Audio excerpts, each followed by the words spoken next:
algo muy lindo, muy importante para mí en lo futbolístico, que gracias a los compañeros pude sacar todo esto adelante y le agradezco a BC por elegirme como el mejor jugador de la sub-18. Yo soy de Caguazú, vine a los 14 años, vine en Libertad. De cuando tenía 17 años ya empecé a subir la sub-18 y ahí hoy en día ya estoy jugando la sub-18 con 17 años. Me gustaría jugar a otro país y en Europa si se da. Yo creo que significa mucho para nosotros, es una nueva experiencia vivida de parte mía y estoy muy contento por lograr obtener el trofeo de goleador. Sí, desde hace tiempo que venía metiendo presión, pero no se daba y bueno, ahora se dio y ya tuve la oportunidad de subir a primera, ahora solamente me falta debutar. El sacrificio del año y muy contento por eso, por elegirme.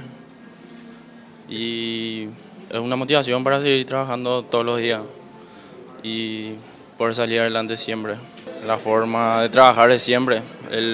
Para mí eso va a ser el fruto de mi trabajo de siempre. Todas las inferiores que hice y vamos a ver qué pasa más adelante ahora.